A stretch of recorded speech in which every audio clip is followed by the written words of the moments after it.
प्रभां मृगपति स्कन्धास्ते विभ्राणामनिलात्मकां शशिधरां दुर्गाद्रिनेत्रं भजे। ओम आदिशक्ति श्री दुर्गादेवी नमः। आदिशक्ति श्री दुर्गादेवी नमः। ध्यानार्थितां सस्तुं ऐसे चल चला हरिया से कर दो। ओम शुद्धवाला सर्वशुद्धवाला मणिवारस्तास्मः श्रीनाथोरणस्य रुद्राय पुष्पति प्रणगामः रुद्रानमरूपाः पार्यण्या वीरतावत्कारहाणस्मरणेभ्यः।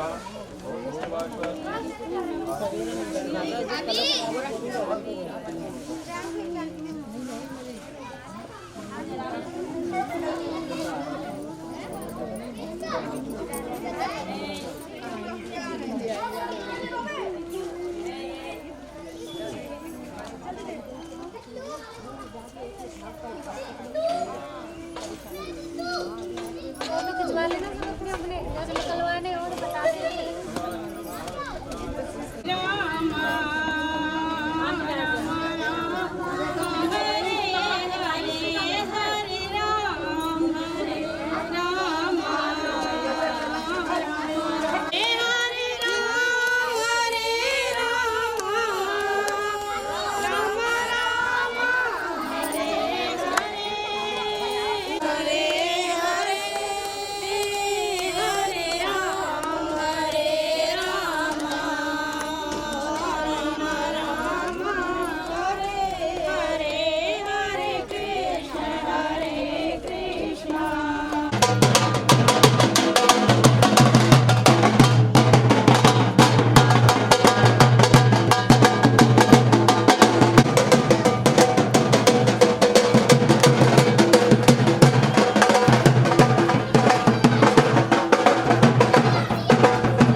गोरीबाला जी महाराज की राम दुलारे अष्ट शेखी निधि के दाता असवर दीन जान की माता अमर साय तुम्हारे दासा सदा रहो रघुपति के दासा तुम्हारे कभी नाम पावे जन्म के सुंदराल होत काल रघुर जाए यहाँ जन्म के कहाए और देवता चेतन धरही मत से सब सुख करही आरती पापियों को पाप से तारती श्री भागवत भगवान की है आरती पापियों को पाप से तारती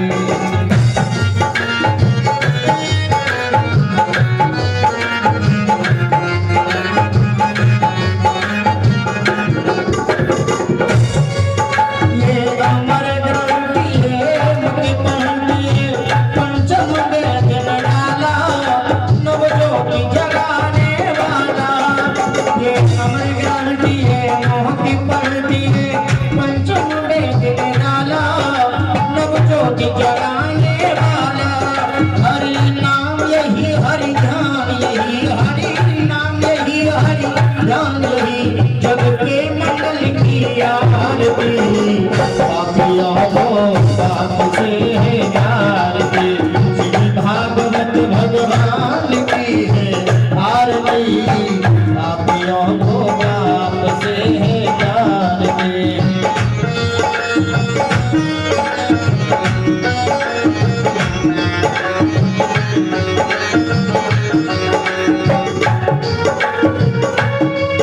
ये संगीत पावन पुनीत पापों को मिटाने वाला परिवेश कराने वाला ये संगीत पावन पुनीत पापों को मिटाने वाला परिवेश कराने वाला ये सुख कर लिए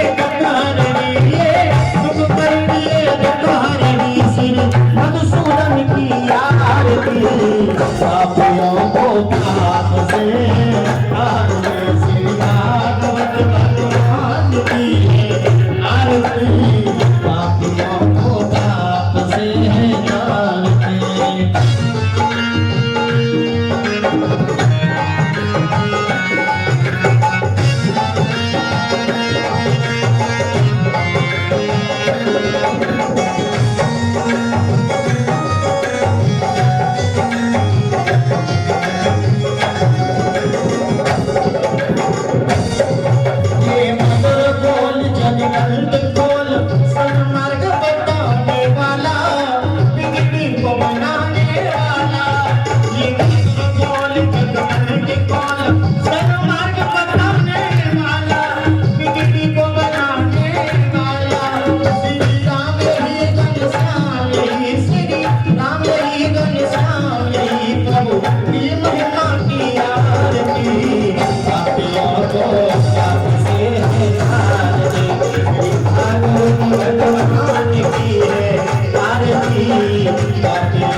व्याप्तमेन चराचरम्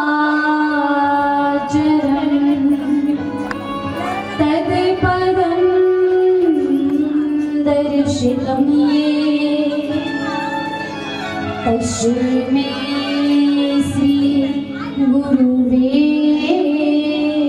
नमः। नारायणं नमस्कृत्यं नरं चैव नरोत्तमं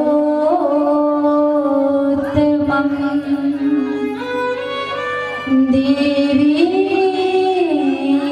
सरस्वतीं व्यासं ततो जयमुदीरये।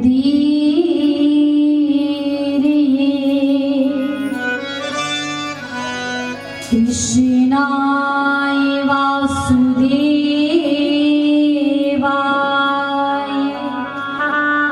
देवकी नंदनाय च नन्दगोपकुमाराय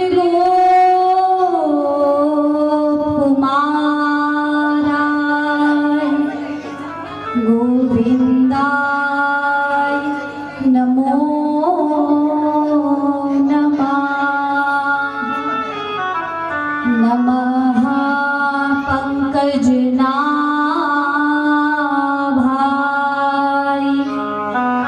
नमः पंकजमालिने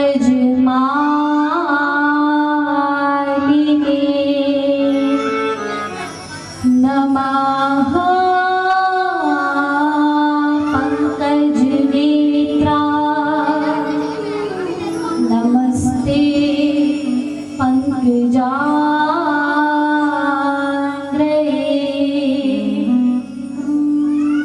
बुद्धिहीन तनु जानिके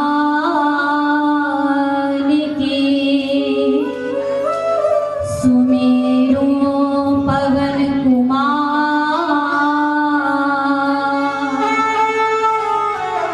बलबुद्धि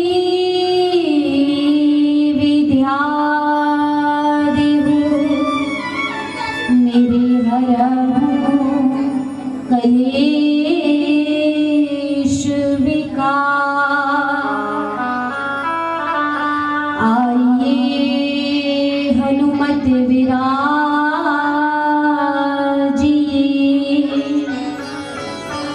कथा कहूँ मति अनुसार।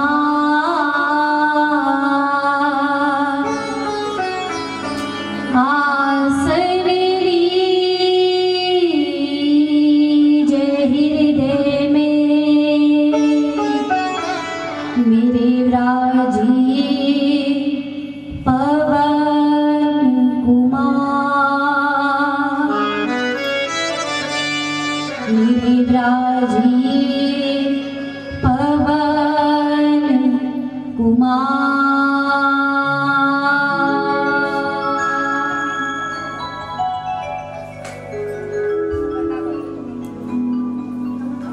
परम मंगल में श्रीमद् भागवत महापुराण उन आनंद कंद ब्रह्मांड नायक कुंज निकुंजेश्वर श्री राधा रमण बाधा हरण वृषभानुचंद्र एवं वृषभानुलादिनी श्री राधा की युगल चरणारविंदों में हम सभी नमन करते हैं। यहाँ उपस्थित सभी श्रीमद् भागवत कथा के रसिक जन, श्री ठाकुर जी के प्रेमी जन, सभी के हृदय में विराजमान श्री ठाकुर जी को उनकी आराध्या, उनके आह्लादनी शक्ति श्री राधा के युगल चरणारविंदों में व्यासपीठ से जय श्री राधे जय श्री श्याम। हे गोपाल राधा कृष्णा गोविंद गोविंद। सभी मिलकर गाएंगे। हे गोपाल राधा कृष्ण गोविंद गोविंद।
बोले राधा रानी की, बोली गिरिराज धरण की, बोले दाऊ भैया की, बोले हनुमान जी महाराज की, बोले काशी विश्वनाथ की। जय जय श्री राधे, जय जय श्री राधे, जय जय श्री राधे।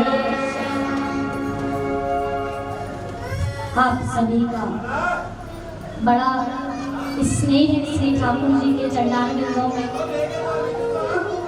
बड़ा प्रेम, जिस प्रेम के बल पर आप सभी जैसे ही सुनते हो कि श्रीमद् भागवत कथा हो रही है, दीदी की यहाँ कथा हो रही है, एक फोन जाए, बस थोड़ा सा कहना है कि भाभी जी कथा हो रही है, फिर चरण रुकते नहीं, फिर कदम रुकते नहीं, फिर मन का मयूरा उछलने लगता है, नाचने लगता है।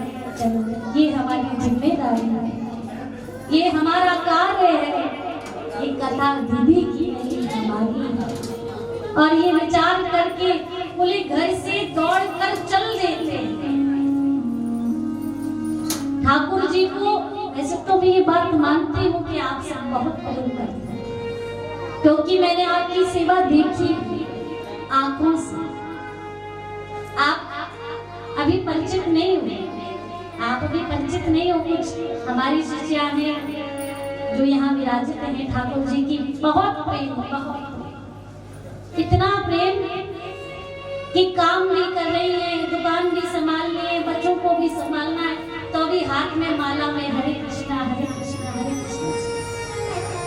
और सच बताओ, मुझे आपकी ये सेवा बहुत अच्छी लगी। उस दिन नितिन जी से मेरी बात हो रही थी, तो मैं उनको यही कह रही थी कि वो जो ये माला करती है, मुझे उनकी ये माला की सेवा बहुत पसंद है, बहुत प्रिय है।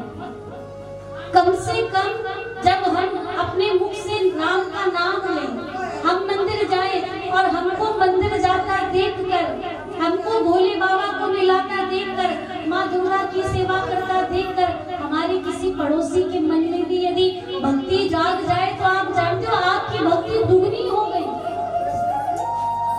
आपने किसी को राम राम कहा, भैया राम राम, अरे बहन जी राधे राधे, और बहन जी ने भी पलट के राधे राधे कर लिया, तो समझो आपकी राधे राधे सफल हो गई। क्यों हम एक दूसरे से राधे का संबोधन करते हैं? क्यों हम राम राम का संबोधन करते हैं? नमस्ते क्यों नहीं करते? हम सनातनी हैं और हम ठाकुर के प्रेमी हैं। हमारे राधे राधे करने का एकमात्र उद्देश्य है कि जब हम राधे बोलेंगे तो जो सामने हमारे पड़ा है वो भी बोलेगा, और जब वो बोलेगा तो हम तो जो कुछ पाप पुण्य में एक बार बोल रहे हैं सो बोल रहे हैं, बोले वो भी हमको देखकर बोलेगा तो उसके भी कुछ पुण्य उदय हो जाएगा। आपकी सेवा को देखकर आप शोभा यात्रा में जा रहे हैं, कई लोगों का मन बन ही नहीं रहा था, लेकिन ना जाने कितने ऐसे जो आपको देखकर संग चल दिए, अरे हमारी वो पड़ोसी में जा रही है। तो सोचिए, आप गई, आपने तो उसका लाभ लिया ही, आपने परिक्रमा का लाभ लिया, क्योंकि आप गई थी, आपने कलश को धारण किया, सभी मंदिरों पर देवताओं के मस्तक झुकाया, और आपको देखकर यदि कोई नास्तिक प्रेरित हो जाए और वो भी साथ चल गए, तो समझिए आपका तो जाना दुगना। आप तो गई ही गई, आपने पुण्य तो कमाया, लेकिन जो आपको देखकर प्रेरित हुआ उसका पुण्य भी आपको मिला। इसीलिए कहा जाता है, जब भी कोई भगवत कार्य हो, जब भी भगवत सेवा की बारी हो, खुद तो करो, स्वयं तो करो, और जितने तुम्हें मिले उनको जोड़ो। एक तो होता है स्वयं सेवा करना, और एक होता है दूसरे को सेवा के लिए जागृत करना। दोनों सेवा ही है, दोनों सेवा ही है, लेकिन इनको आजकल के अभिमानी लोग करना नहीं चाहते। आजकल के लोगों में क्या सोच बन गई है, अरे भैया हम कौन कौन थे के तू लोटा चढ़ावे चल, तू कथा सुनने चल, तू परिक्रमा में चल, अब कोई आए नहीं आए है, हम कर आते बहुत हो।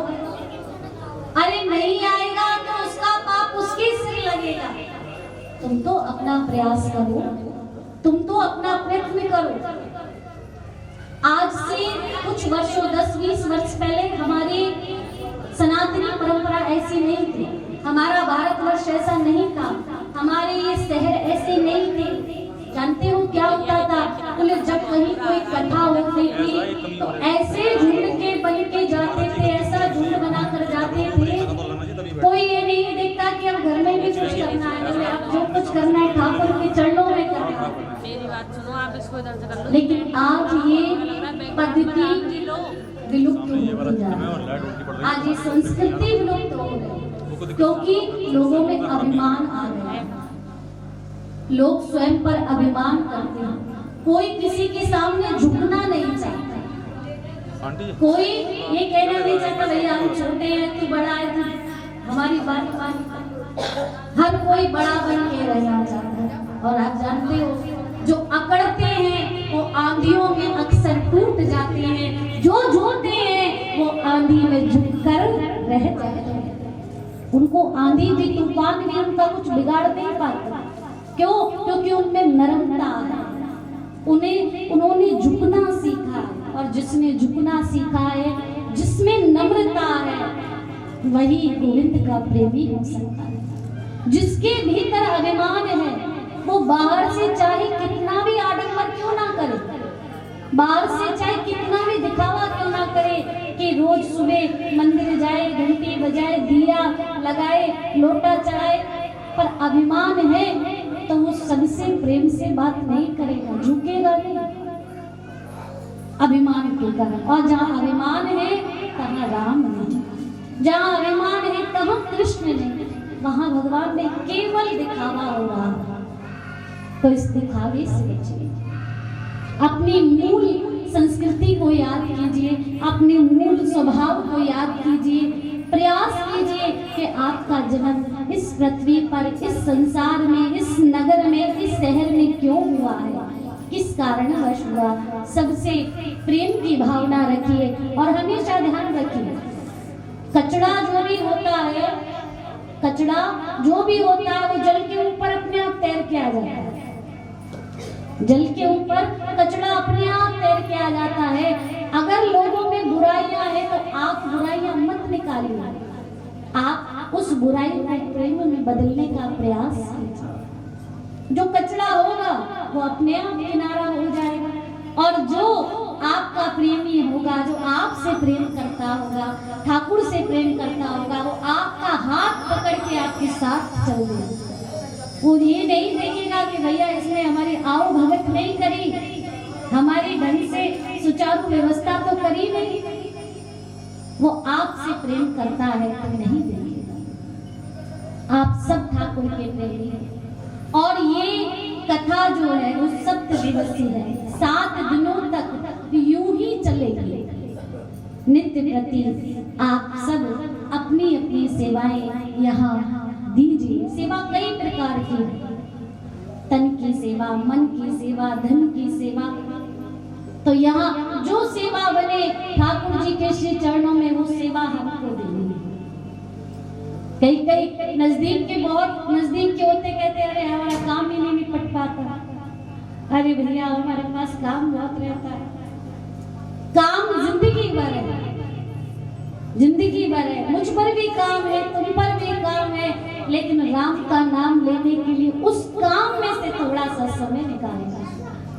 उस एक अभिमानी व्यक्ति कभी कथा सुनने नहीं जाता, तो उसकी धर्म पत्नी ने कहा सारा जीवन तुम्हारा यूं ही निकले जा रहा है, जाओ पड़ोस में ही कथा हो रही है, श्रीमद् भागवत कथा, और कथा को सुनने का बड़ा पुण्य होता है, आप जाओ कथा श्रवण करो।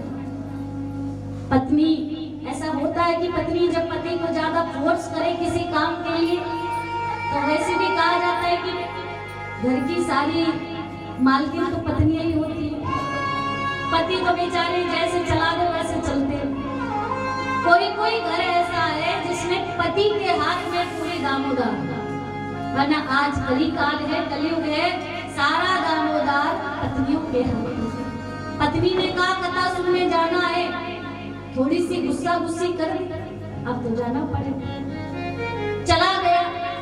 और जब कोई ऐसा व्यक्ति कथा में आए जो कभी जाता नहीं हो, तो लोग भी उसे घूम घूम कर देखने लगे। ये तो बड़े नामी व्यक्ति था, कभी गया नहीं, कथा में आया है, तो लोग घूम घूम कर देख रहे। सबके बीच में आ गया। लोगों ने कहा आइए आइए आइए, अरे कहाँ से आइए आइए आइए, सबों ने बड़ी आइए आइए कही।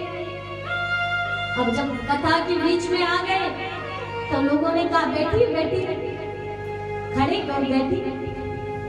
तो एक ने अपनी दरी निकाल कर उसके लिए बिछा दिया, उन्हें बिठा दिया, बैठ गए। अब भैया बैठ गए, अभी व्यास जी आए नहीं थे। व्यक्ति थोड़ा हष्ट पुष्ट था, खाना पीना खा के आया था, बैठा कि आराम नायक भगवान के चरणों में उसको नींद आई, और नींद आई, सो गया। अब जब सो गया, सब लोग देख रहे थे, भैया कथा हो रही है, व्यास जी आगे और सो ही रहा है, पर लोगों की इतनी हिम्मत नहीं थी कि उसे जगा दे। डरते भी थे, सम्मान भी करते थे, पर कैसे जगाए, किसी ने नहीं जगाया, सोता। पूरी 4 घंटे की कथा हो गई, और 4 घंटे की कथा के बाद सब चले गए। व्यास जी भी मंच से उतरकर चले गए, सब चले गए, केवल वही एक सो रहा। एक वो बैठा था जिसकी दरी बिछी थी, भैया ये जगह तो मेरी दरी में है। अब बड़ी देर हुई, डरते डरते उसने जगाया, अरे उठिए। तो उसने पूछा अरे क्या हुआ, कथा चल रही थी? बोले हाँ कथा तो हो गई। अच्छा हो गई पूरी? बहुत अच्छी थी, बहुत बहुत बढ़िया थी। तो व्यक्ति बोला अब ये दरी हमको दे दो और आप जाइए। तो वो घर को चल दिया, दरी उसने निकाल लिया। अब तो भैया वॉल्यूम डाउन हो गया। अब जैसे ही घर पहुंचा, पत्नी ने पूछा क्यों, कथा सुनी थी? हाँ हाँ सुनी थी ना। क्या सुना है व्यास जी? बोले कथा तो बहुत अच्छी थी, पर कथा में हमको 3 ही शब्द सुनाई दे। कौन से 3 शब्द? बोले आइए, बैठिए और जाइए। केवल ये 3 ही शब्द हमने कथा में सुने। अब पत्नी बोली मूर्ख का मूर्ख ही रहेगा, जाके सो गया होगा।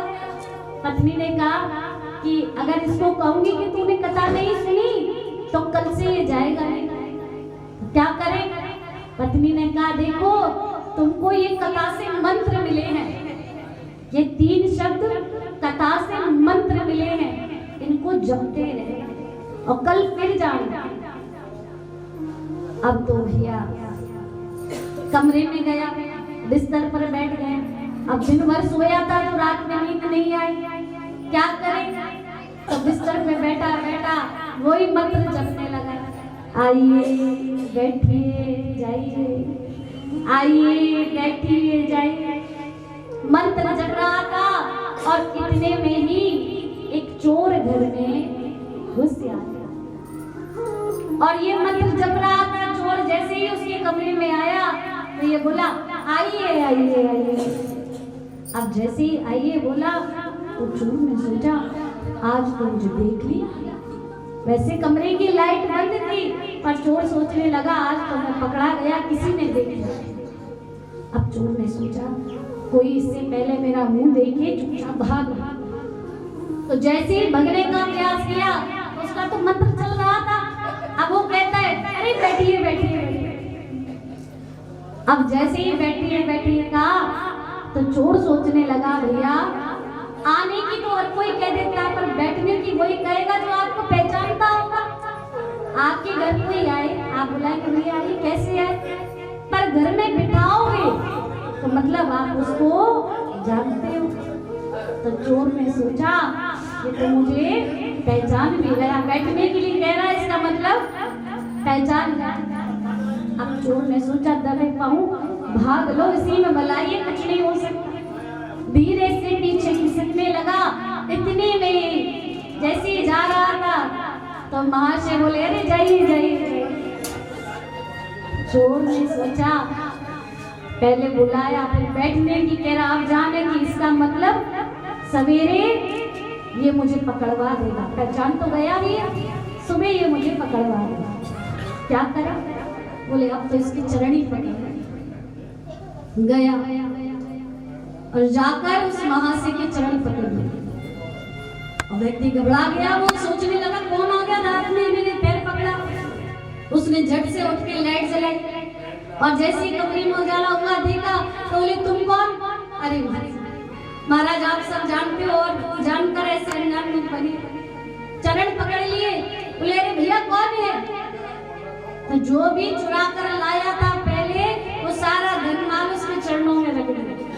बोले सब ले लो मेरा, लेकिन मुझे बचा लो। महाराज आप तो अंतर्यामी हो, आप सब देख लो, पर मुझे बचा लो, अब मुझे पकड़वाना मत। व्यक्ति सोचने लगा अरे भैया अभी 2-4 मिनट ही हमने मंत्र जपा है और मंत्र इतनी जल्दी सिद्ध हो गया। कहते हैं कि जो राम नाम जपता है उसके चरणों में भगवान कुबेर अपनी सारी संपत्ति लुटा देते हैं, माँ लक्ष्मी अपना भंडार खोल देती है। तो भैया अभी तो हमने 2-4 मिनट जपाया और इतना सारा धन हमारे चरणों में आ गया। अरे मंत्र बड़ी जल्दी सिद्ध हो गया। वो तो भाग गया चोर सब देख के, और ये सब सोना चांदी उठाकर पत्नी के पास पहुंचा। अरे धर्म पत्नी उठो, जागी। बोले क्या हुआ? बोले हमको नहीं पता था भागवत का मंत्र इतनी जल्दी सिद्ध हो जाएगा। देखो हमको क्या मिला। पत्नी ने सारी घटना को समझा, तब समझाया कि आप भागवत में गए और भागवत से झूठे शब्द ले आए। असली वचन नहीं थे ये व्यास जी के, झूठे शब्द ले आए तो आपको संसार की संपत्ति मिलने लगी। और ये चोर जो आपके घर में चोरी करने आया था वो भाग गया इन झूठे शब्दों से।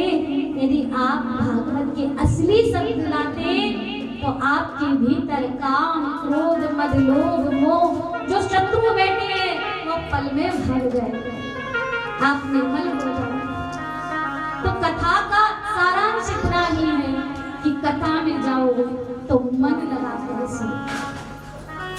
कुछ एक पंक्ति, एक शब्द, एक श्लोक, कुछ तो ऐसा मिले जो हमारा जीवन बदल दे, जो हमको भगवत सेवा में लगा दे, जो हमको ठाकुर जी के चरणों से जोड़े। आप जानते हो बुराई को ग्रहण करने में कोई प्रयास नहीं करना पड़ता। बुराई हमारे जीवन में आए तो उसके लिए हमें प्रयास नहीं करना पड़ता। आपको शराब पीना कोई पल में सिखा देगा, प्रयास नहीं करना पड़ेगा। तंबाकू खाना आपको कोई मिनटों में सिखा देगा, आपको प्रयास नहीं करना पड़ेगा। लेकिन आपको ठाकुर जी का भजन करना सीखने के लिए प्रयास करना पड़ेगा।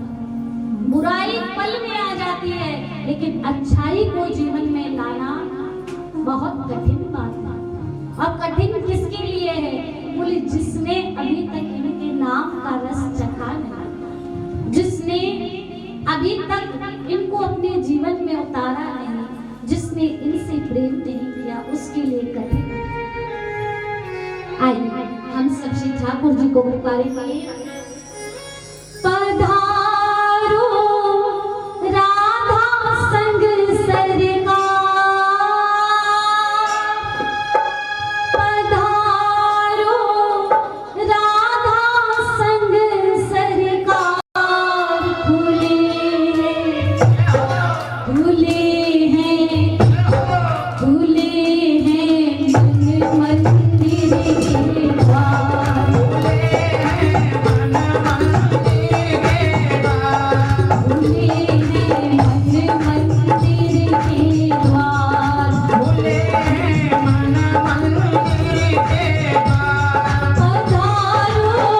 राधा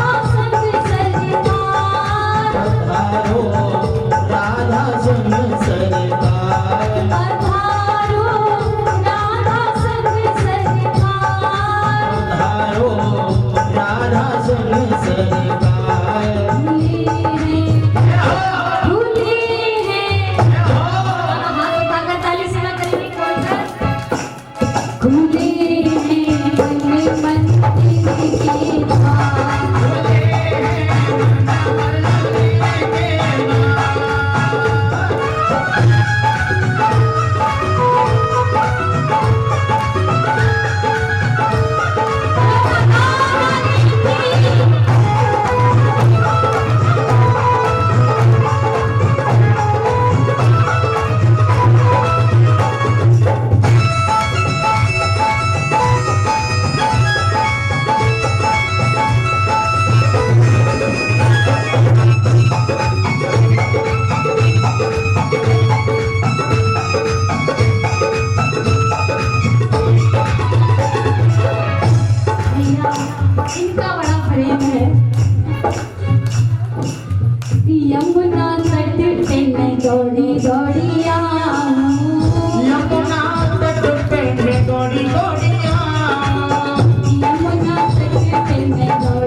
राधा और श्री बांके बिहारी जब दोनों मिल जाए तब इनकी छवि अलौकिक हो जाती है।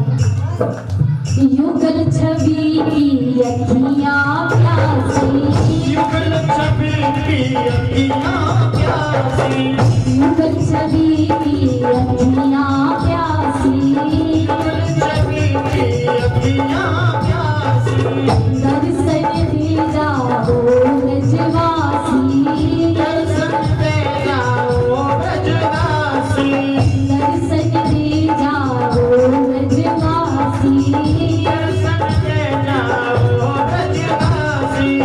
तुम बिन सुना सुना लागे, तुम बिन सुना सुना लागे, तुम बिन सुना सुना लागे, तुम बिन सुना सुना लागे। ये सारा संसार भूले हैं, भूले हैं, भूले हैं मन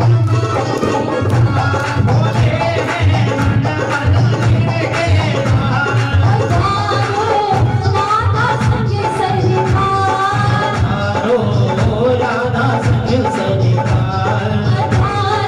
राधा संग सरकार, राधा संग सरकार, राधा संग सरकार। भूले हैं मन मंदिर के द्वार,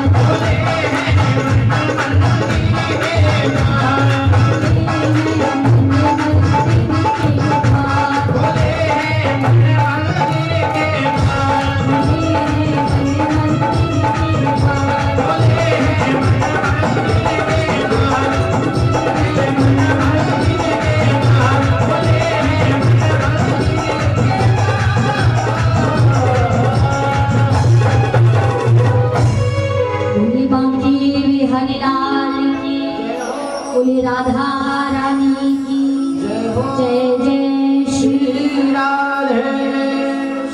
पधारो राधा संग सरकार, खुले हैं मन मंदिर के द्वार। पंक्ति बहुत सरल है लेकिन इसमें बड़ा भेद है और आज प्रथम दिन में हमने इस भेद के ऊपर ही चर्चा की। भेद क्या है? बोले हम कह तो देते हैं हमारे घर के द्वार खुले हैं, मंदिर के पट खुले हैं, मन के किवाड़ खुले, भगवान आओ, लेकिन असलियत में खुले नहीं है। जिस दिन मन के द्वार खुलेंगे उस दिन नेत्रों से अश्रु की धारा बहने लगेगी, अविरल धारा, जो किसी के पहुंचने से आंसू रुके ना। आजकल का रोना कैसा है?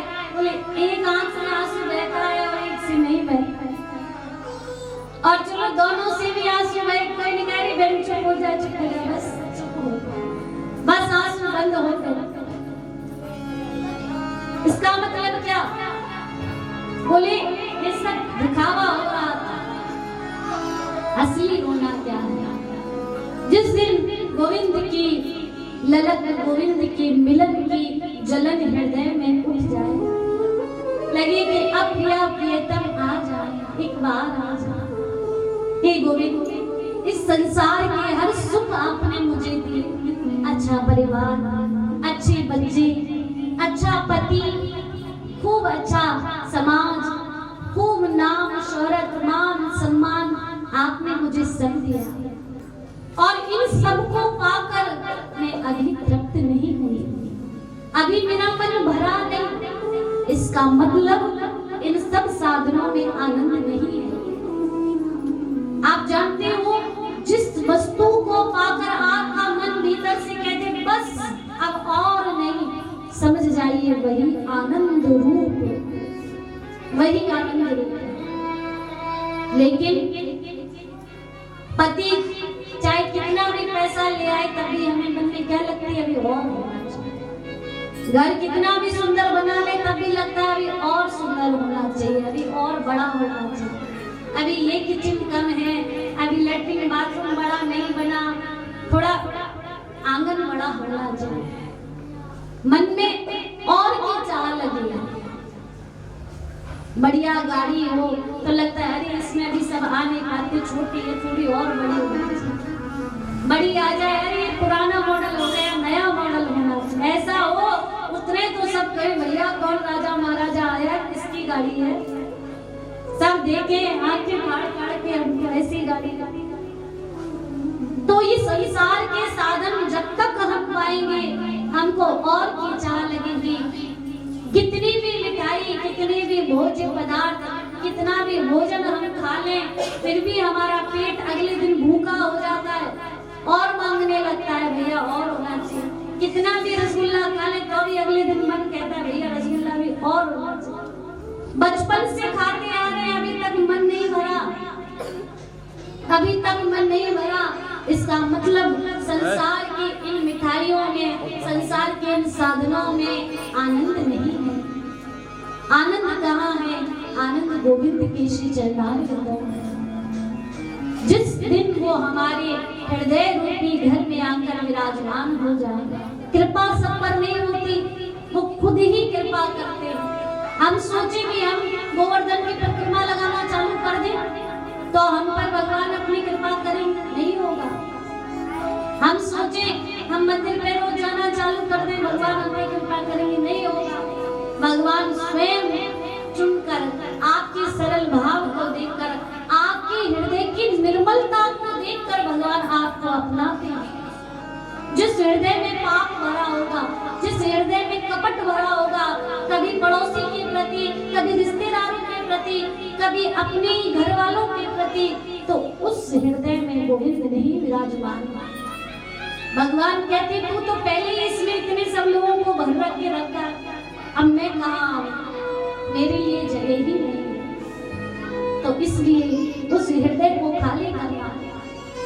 माना कि मेरे साथ बहुत बुरा किया लोगों ने, माना हर व्यक्ति की कहानी है, मेरी आपकी नहीं, संसार के हर व्यक्ति की कहानी है। हमारे साथ बहुत बुरा किया, परिवार में, संसार में, समाज में, रिश्तेदारों में, मित्रों ने, सहेलियों ने, दोस्तों ने बहुत बुरा किया। हमेशा जब मैं बड़ा तो मेरे पंखों को, मेरे परों को काटने का प्रयास किया कि ये आगे नहीं बढ़ जाएगा, ये पीछे रहना चाहिए, ये कमजोर होना चाहिए, ये सदैव हमारे आगे हाथ फैलाता रहे, ऐसी इसकी हालत होनी चाहिए। मैं मानती हूँ कि लोग ऐसे होते हैं, ऐसी स्थिति समाज में होती है, परिवार में होती है, रिश्तेदारों में होती है, और वहीं से उनके प्रति हमारे हृदय में कटुता पनप जाती है। इसने हमारे साथ ऐसा है, हम इसको कब तक करेंगे? ये तन छूट जाएगा। बस ये सोचते ही सोचते हम इससे बदला लेंगे, हम उससे बदला लेंगे, हम एक न एक दिन इसको सुनाएंगे, इसका जरूर करेंगे। ऐसा करते करेंगे ना जाने कितने महान पुरुष अभी तक इस पृथ्वी पर जन्मे। बहुत सुंदर जीवन था, लेकिन किसी बुराई भलाई में अपना जीवन खो दिया। इसलिए भगवान के चरणों में जाइए, हृदय से स्वयं को समर्पित कीजिए, गोविंद से कहिए ना मैं आपका हूँ, आप मेरे। कभी एकांत भाव में भगवान के श्री चरणों में जाइए, जरूरी नहीं कि मंदिर में जाइए, आपके घर में जो ठाकुर जी हो उनके चरणों में जाइए, कहिए ना मैं आपका हूँ, आप मेरे। मैं इस संसार में बहुत बुरे कर्म करता हूँ, बहुत पाप करता हूँ, लोगों की बुराइयां छांटता हूँ, लोगों की बुराई भलाई करता हूँ, किसी को भला कहता हूँ, किसी को बुरा कहता हूँ ना।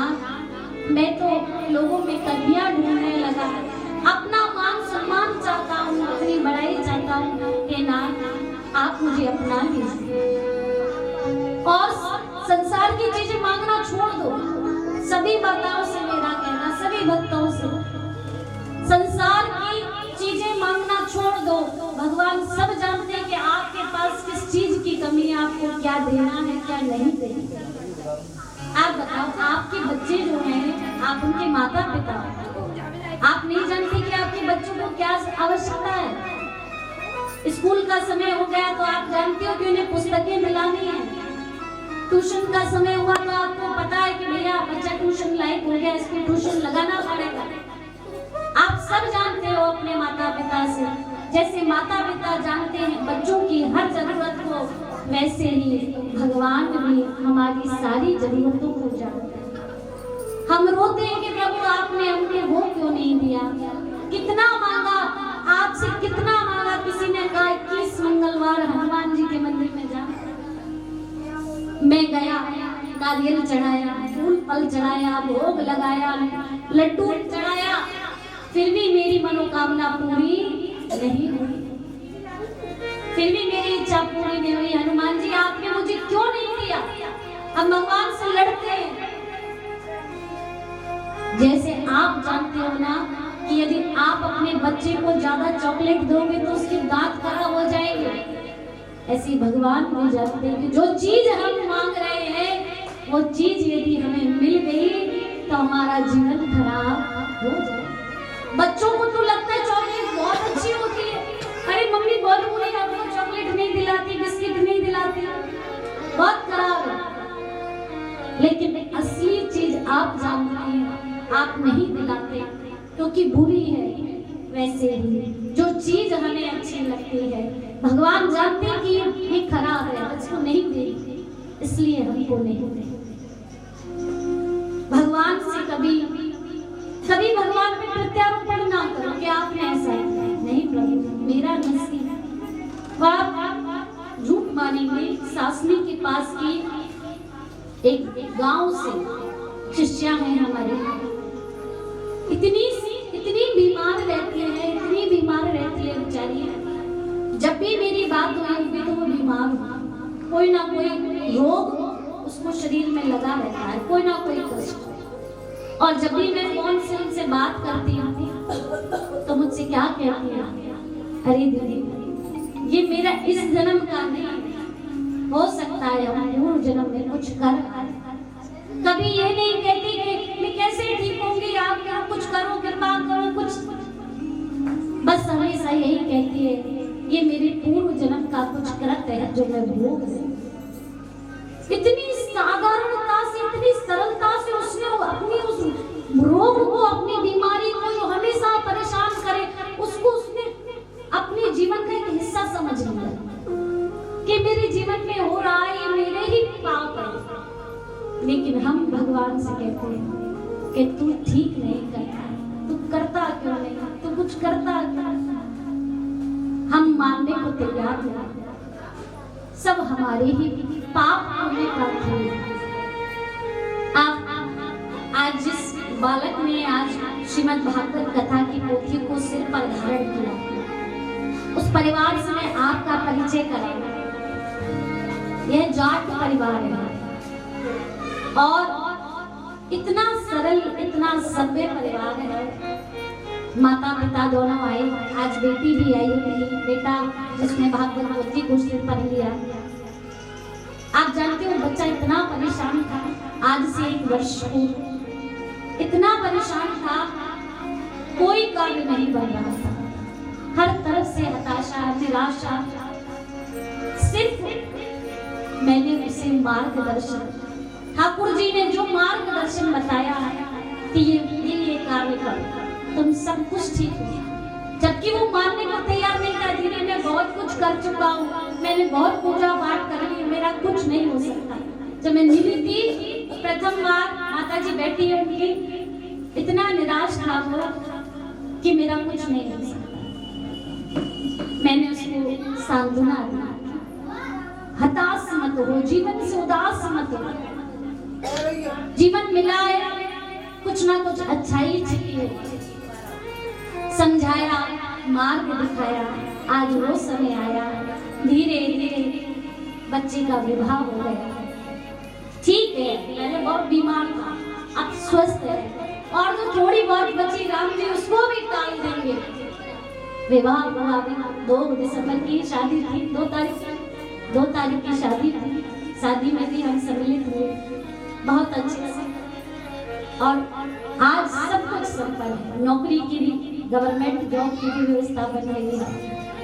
तो इतनी बड़ी खुशखबरी, इतना बड़ा साहस जो उसके अंदर से टूट चुका था वो जगाया, और उसे इतना सब कुछ खुश देखकर मुझे बहुत प्रसन्नता आया। आज मैं जब फोन किया तो कह रहे थे हाँ महाराज जी हम जरूर आएंगे, हम जरूर आएंगे। बहुत अच्छा था। और राम जी देखिए किसी ना किसी बहाने से कोई ना कोई संजोग, कोई ना कोई सहयोग बनाते हैं। और हम क्या करते हैं, हम कहते हैं अरे भगवान नहीं आता।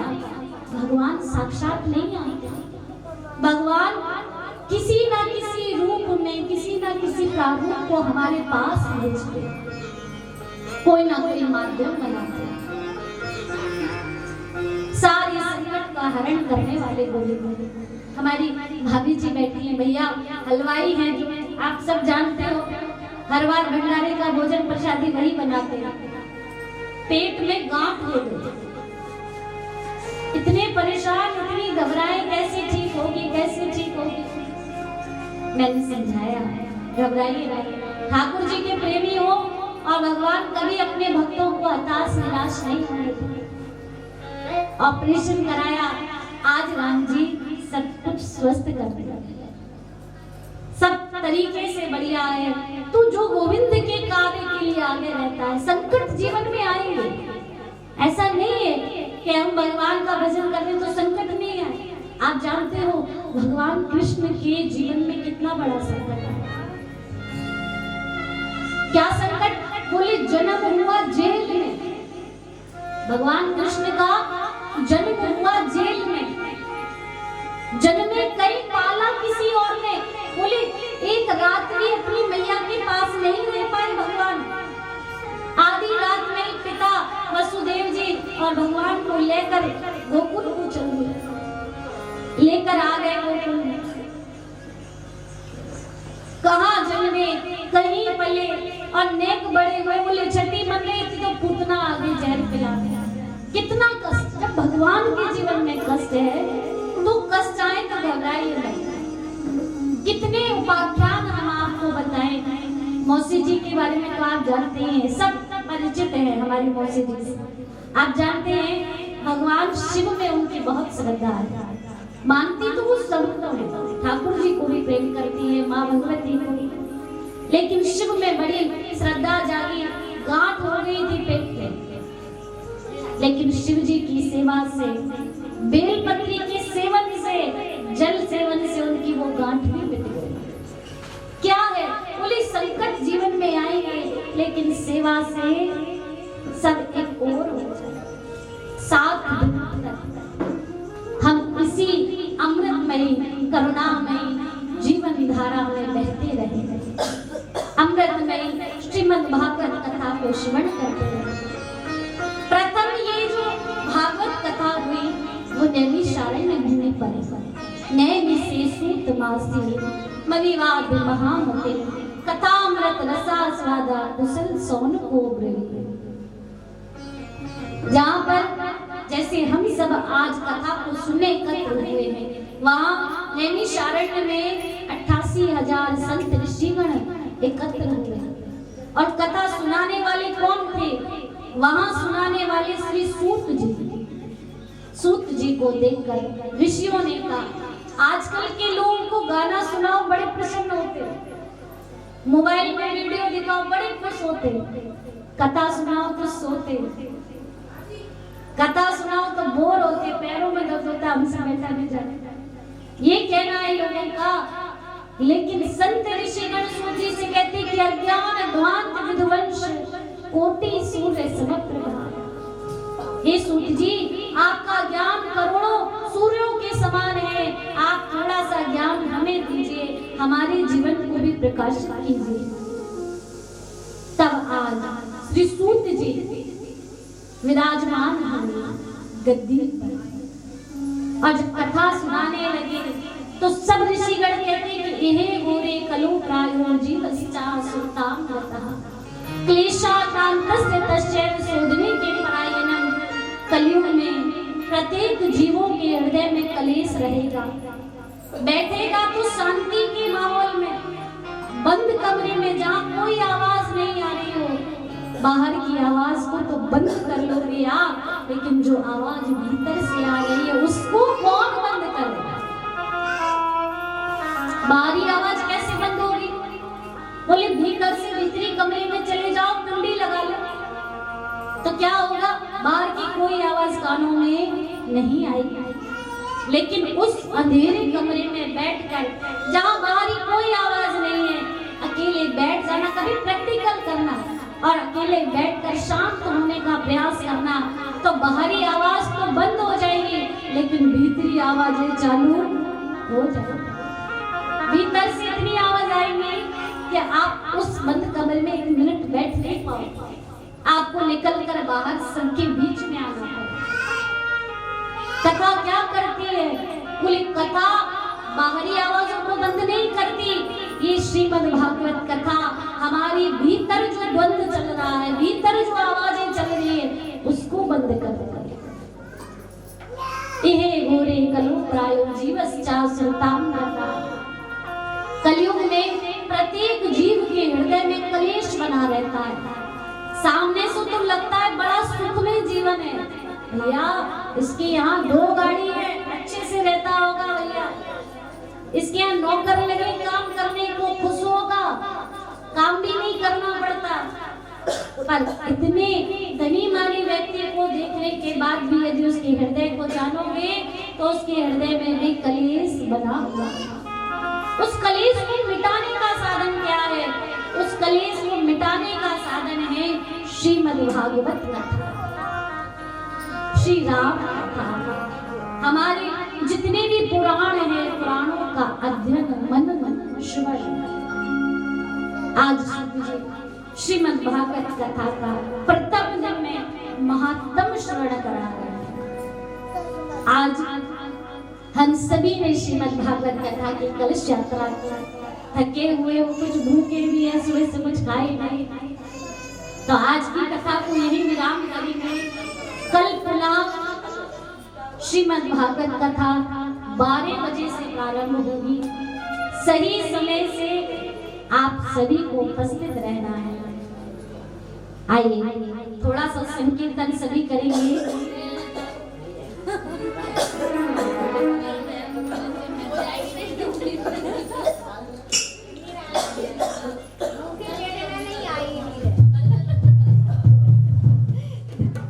मेरो राधा रमण गिरधारी, गिरधारी श्याम बनवारी। ओ मेरा राधा रमण गिरधारी, गिरधारी श्याम बनवारी। मेरो राधा रमण गिरधारी, गिरधारी श्याम बनवारी। मेरो राधा रमण गिरधारी, गिरधारी श्याम बनवारी। गिरधारी श्याम बनवारी।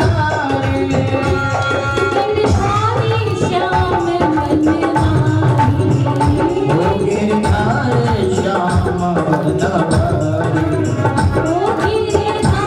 श्याम बनवारी। ओ गिरधारी श्याम बनवारी। ओ गिरधारी श्याम बनवारी। ओ मेरो राधा रमण गिरधारी, गिरधारी श्याम बनवारी। मेरो राधा रमण गिरधारी,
जो भी खुलकर नाचना चाहते हैं वो बारी बारी से से नृत्य करेंगे और भजन का आनंद लें।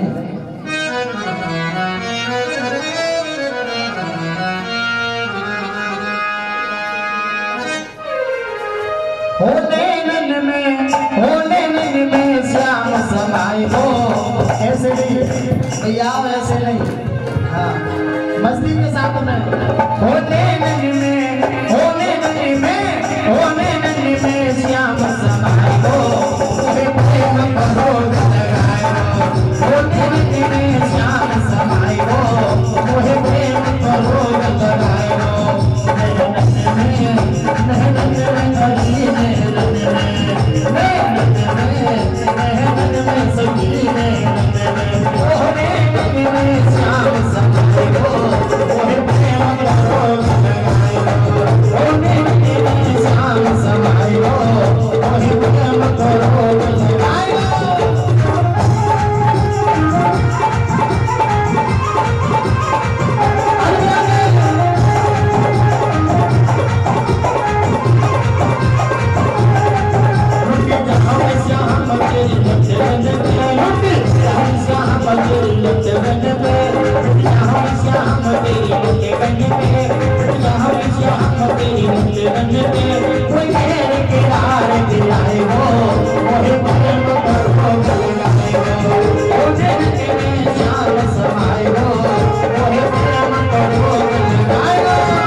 काना तोए भूख लगेगी, जब काना तोए भूख लगेगी।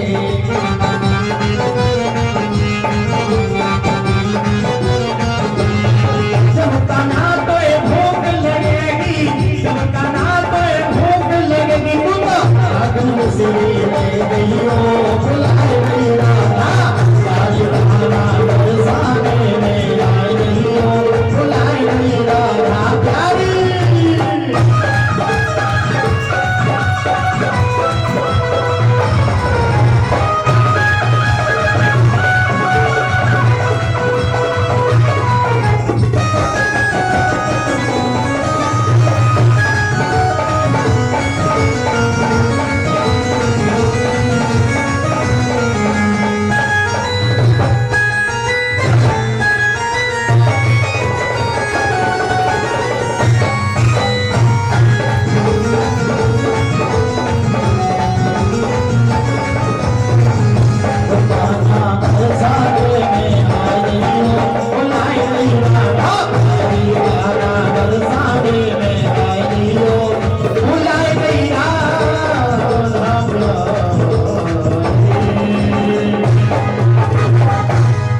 आइए सभी आरती के लिए खड़े हो जाएं। तेरी आरती गाऊं बाके बिहारी, तेरी आरती गाऊं।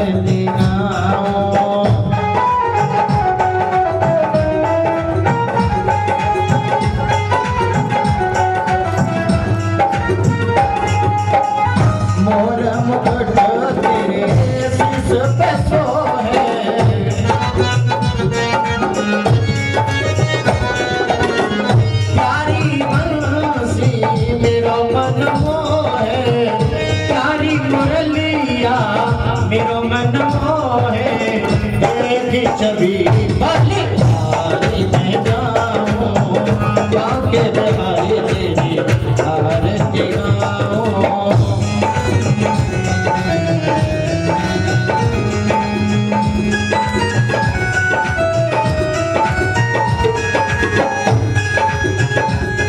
ओ चरण से गंगा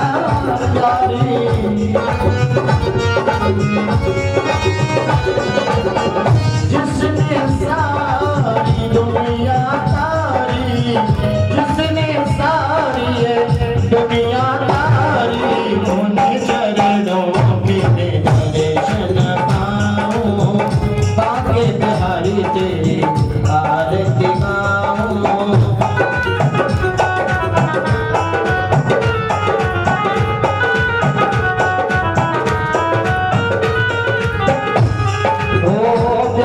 दास तेरे नाथ आप हो,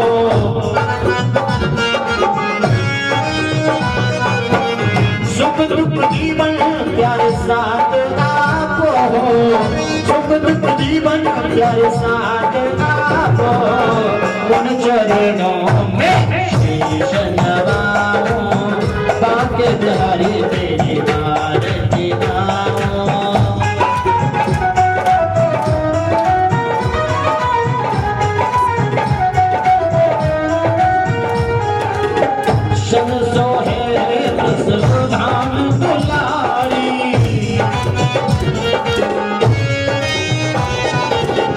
ललिता विशाखा सब सखियां प्यारी,